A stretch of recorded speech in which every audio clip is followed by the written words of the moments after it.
Hello everyone, welcome back to my channel. I am very excited to tell you guys all about my November budget today and how everything went. We'll do a full overview of all of my spending, saving, investments, and debt payoff for November in this video. Today is the 28th of November, so I still have 2 days left in the month. We are just staying at home this weekend. We aren't doing much, so we are not spending any money the next 2 days. So this will be our final budget for the month of November.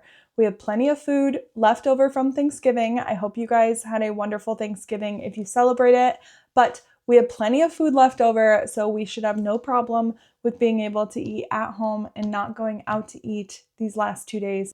So without further ado, let's go ahead and get into the numbers. Overall, for November, we had budgeted that we were going to bring in $8,587 for the month, and we actually ended up bringing in $9,673 for the month. The reason why we brought in over $1,000 more than what we budgeted for was because of my part-time job that I picked up working for my husband. So for my part-time job, I ended up bringing in $1,196 for the month of November. That includes, I do like social media stuff for them. So I do get a $96 a week paycheck from them. But then I added in extra work that I went and worked there 4 to 5 days a week each week. And I didn't start that until halfway through November. So I'm really excited to see how December works out for us. But that was my income from my new part-time job. My husband ended up bringing in $4,710. I brought in $3,567. One thing I did want to mention is that my $3,567 for the month does not include what I'm paying into my child care credit. So every paycheck, every 2 weeks, I pay $192 into a child care credit account, and then I just get reimbursed that whenever I request the money back.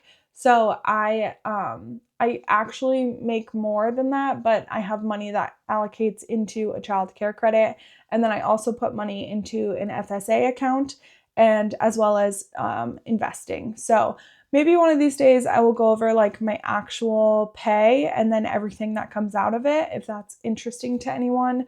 But yeah, that's just where we're at for right now. And then my son, I have the $200 that he gets from my husband's parents, his grandparents, to help pay for his daycare. That is everything that we had set to come in, or that we had come in. And so that is why our income is $9,673. Moving on to our expenses, our mortgage was $1,002.27. This is so nice because we got the PMI removed. So I had budgeted that it was going to be $1,095.65, but it was only $1,227. My car payment was $1,150.31. Daycare was $1,592.60. We budgeted $1,800 for this, so it was nice and surprising to have that lower than $1,800, but December's bill already came and it is $1,831 for December, so it was a short-lived little run there. Power and gas is $179 for the month. That's what we paid. We paid $54.75 for water, and we had budgeted $65 for that. Internet is always the same. It's very consistent for us at $94.46. Sewer and trash came out to be $152.92, and we had budgeted $165 for that. Insurance, I had budgeted $110, but I did not realize I paid this in October. Very confusing. I was sitting here waiting for insurance to come out at the end of this month, and then I realized that it didn't come out when I thought that it would. So I looked it up and I forgot that I had signed us up. So insurance payment for October came out on the 2nd of October. And then on the 28th of October, I ended up signing us up for auto payments. So I just made November's payment then. So I didn't even realize it. Well, I knew it at the time, but now looking back, I couldn't remember doing it. So we actually paid November's insurance in October. So that was nice. We didn't have to pay that. Groceries, we had budgeted. So in my actual November budget with me, I had $750 for groceries, and then I had $40 set aside for holiday. I just combined them because the holiday was Thanksgiving, which was going to be us doing grocery shopping. So I just put them together at $790, and we ended up spending $783.07. Household fund, we had budgeted $50 and we ended up spending $66.01. My son, we had $100 for him and we ended up spending $122.32. The reason for this is I took him to we have like a local family museum. So I took him there and I met with another gal who we have kids around the same age, so they played together. And so we went to that little play date and they were having a end of year sale. Basically, it was 20% off if you signed up for the year. So I was like, okay, we come here enough. I'll just sign up for the year because we've had a year membership in the past. So I signed up for that and that ended up coming out to $105. So it was worth it in the time to sign up for it because it'll definitely save us money in the long run. But that just meant we went about $20 over budget for him, which is completely fine. Gas, I knew that gas was going to go up because of me going and working at my husband's shop. It added an extra little detour out there and then coming back home each night. So it added more onto my daily commute. So usually my daily commute is all covered under the electric charge, the plug-in charge that I have. But by going out there, I would go beyond the charge amount, so I'd use gas. So we ended up spending $78 on gas this month and we had budgeted $50. The other thing with this is that because we got gas twice, we actually didn't have enough fuel saver for the second time that we got gas. So that's where a lot of our expense came from because we didn't even use our fuel saver account. We are just saving that for next month. So the second round of gas was actually pretty expensive. So that is why we are at $78 for gas this month. Family fun, we had budgeted $40. We ended up spending $25.24. We got ice cream one night, just a gallon of ice cream. And then my husband goes to, I think I've said this before, I'm not sure. My husband goes to the movie theater and he just buys movie theater popcorn and then he just walks out. So he just gets movie theater popcorn and brings it back home and we watch a movie and he eats that. So that is where we spent the $25 for family fun. For pets, we had $60 budgeted for that. We did not have to get her food actually. So we only ended up spending $19.24. And this was because we went to a pet shop one day with my niece and my dad, and my son was with, and my son really wanted to get our dog a toy and a bone. So I was like, go for it, by all means. So that's what we ended up getting her. For subscriptions, we did increase, put some subscriptions back in. My husband signed up for a couple, on Amazon Prime. And then I signed us up for a couple again, just I'd canceled a bunch of them and then we brought some of them back in. So we are at $91.33 for subscriptions. And then here is where everything just goes down the dumpster. My husband, this one's not bad. For my husband's gas stations, we had budgeted $50 and he ended up spending $53.53 at various gas stations for the month.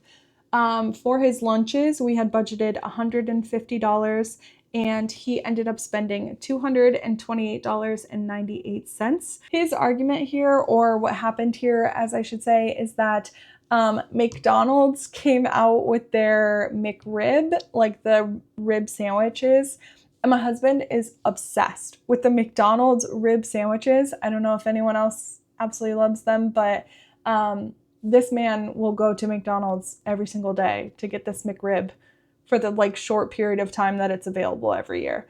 So he definitely enjoyed himself some McDonald's almost every single day. that's dramatic, but a lot in the month of November. And then for eating out, we had budgeted $180 and we spent $380.57, which means we went over budget in our eating out category by $200. Don't come for me in the comments, or you can, I guess, if you want to come for me, then you can, but I probably deserve it at this point.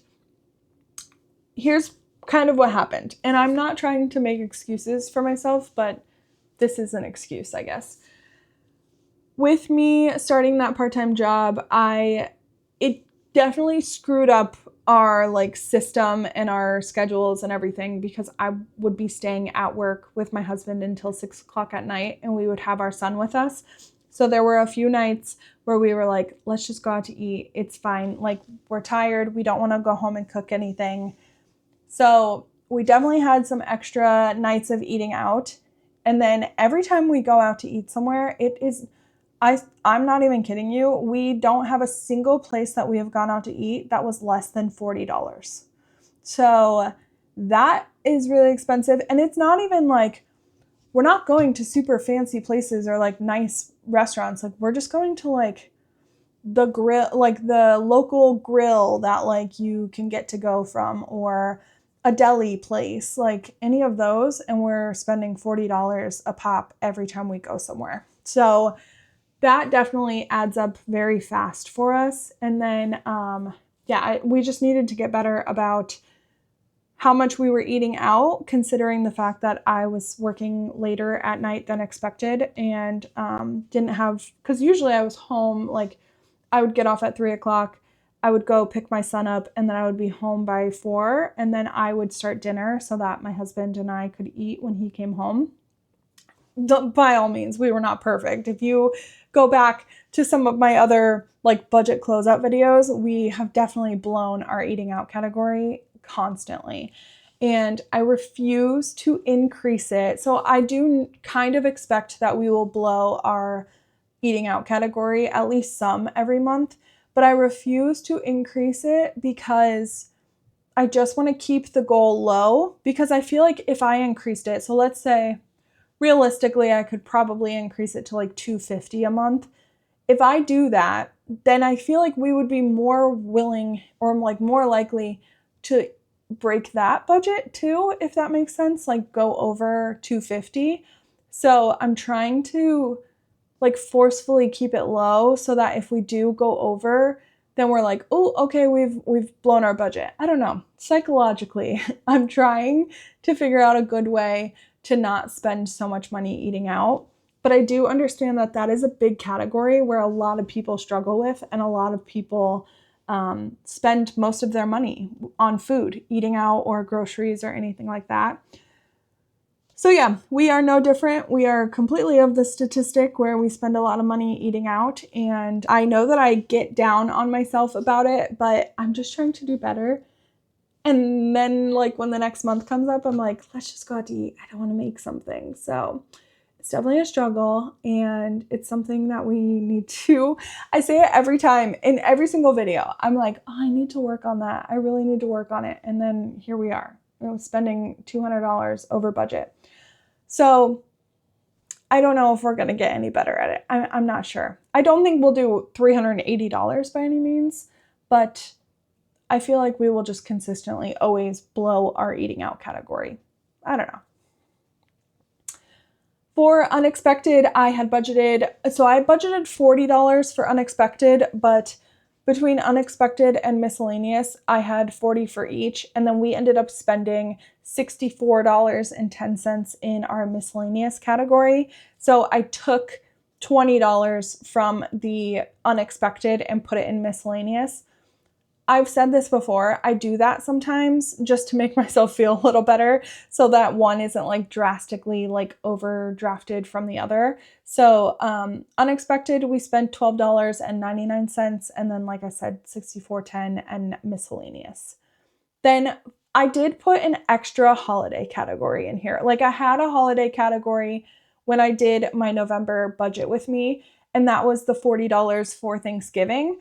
But I added the holiday category of $50, and that was because of Christmas. I got 2 Christmas ornaments in the month of November, so I wanted to put my $50 budget for my ornaments in November so that I could buy those and get them out of the way. So I spent $49.76 on Christmas ornaments.